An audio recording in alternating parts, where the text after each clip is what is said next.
જૂનાગઢ મહાનગરપાલિકામાં ક્વોલિફાઈડ સ્ટાફની ગંભીર કહી શકાય કે ઘટને કારણે પ્રજાના પાયાના કામો ખોરંભે ચડી રહ્યા છે।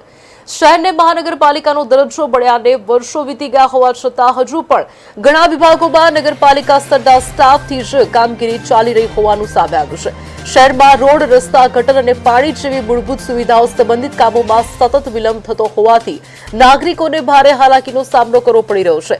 મહાનગરપાલિકામાં એક જ અધિકારી પાસે અનેક ઇન્ચાર્જ હોદ્દાઓ હોવાના કારણે નિર્ણય પ્રક્રિયામાં વિલંબ થાય છે અને કામગીરી અસરગ્રસ્ત બને છે। આ ઉપરાંત આઉટસોર્સિંગ સ્ટાફની અણઆવડત પણ વિકાસ કાર્યોમાં મોટી અડચણ બની રહી છે।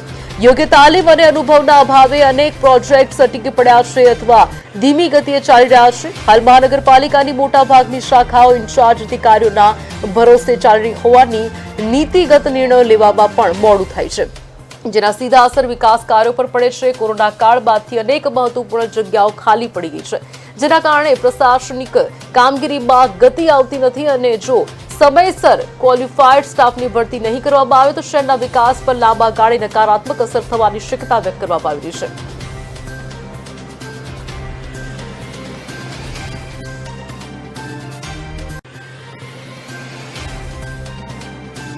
અરવિંદ છે અરવિંદભાઈ, સ્ટાફની અછત છે અને બધા પાસે ચાર્જ છે। હા, તમે એમાં 100% સાચા છો। આજે એક અધિકારી પાસે 10 12 ખાતા છે। હવે આજે સામાન્ય એવી વસ્તુ આપણે સમજી શકીએ કે કોઈ પણ માણસની કામ કરવાની એક કેપેસિટી હોય છે। હવે એનાથી એને વધારે એની ઉપર ભારણ આપશો એટલે અત્યારે આપણે જુનાગઢની પ્રજાને ત્રાહિમામ પોકારી ગઈ છે। બધી બાજુ જોઈએ છે, ક્યાંય કોઈ સફાઈના પ્રશ્નો છે, કોઈ ગટરના પ્રશ્નો છે, કોઈ પાણીના પ્રશ્નો છે, કોઈ રોડના પ્રશ્નો છે કે જ્યાં રિસર્ફેસિંગ આપણે નથી અત્યારે કરાવી શકતા। મસ્ત મોટા ખાડા રોડ ઉપર પડ્યા છે ને માણસો એ ખાડા અને પથ્થરો ઠેકીને ચાલવા મજબૂર થઈ ગયા છે। અત્યારે આપણી જુનાગઢની હાલત તો ખરેખર કે આપણે ઓલા બાજુમાં જે આપણું ગિરનાર ક્ષેત્રનું જંગલ રહ્યું ને એ જંગલ અત્યારે આપણે ડેવલપ કર્યું હોય ને જુનાગઢ સિટીમાં લઈ આવ્યા એવી હાલત અત્યારે જુનાગઢની છે।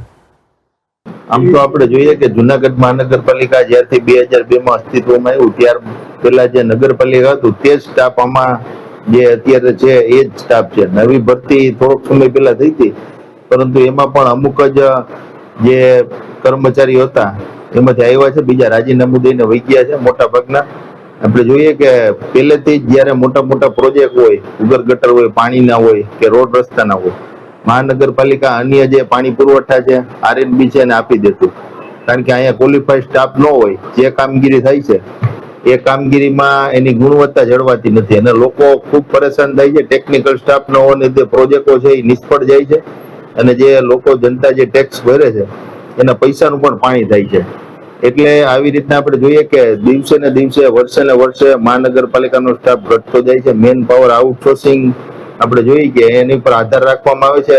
આઉટસોર્સિંગમાં બિન અનુભવી લોકો હોય છે, લાગતા ઓળખતા લોકો હોય છે અને સેટિંગ કરેલા લોકો હોય છે, જેને હિસાબે આપણે જોઈએ કે તમામ જે પ્રોજેક્ટ ચાલે છે, કામગીરી નગરપાલિકાની છે એ ખોરંભે પડે છે અને લોકોને જે સુવિધાઓ જોઈએ છે, પાણીની હોય, રોડ રસ્તાની હોય, ગટરની હોય કે અન્ય જે સ્માર્ટ સિટીની જે ગ્રાન્ટો આવે છે એ તમામ છે એની ઉપર જે પ્રોજેક્ટો થાય છે, પૈસા વપરાય છે, એ તમામ પૈસાઓ છે એ પાણીમાં જાય છે। અત્યાર સુધીમાં મહાનગરપાલિકાએ જેટલા પણ પ્રોજેક્ટ કર્યા એ તમામ જે પ્રોજેક્ટ છે એના પૈસા પાણીમાં ગયા છે। એનું એકમાત્ર કારણ છે કે ટેકનિકલ અધિકારી, ટેકનિકલ સ્ટાફ ન હોય, એક અધિકારીને 3 ચાર્જ આપી દેવામાં આવ્યા।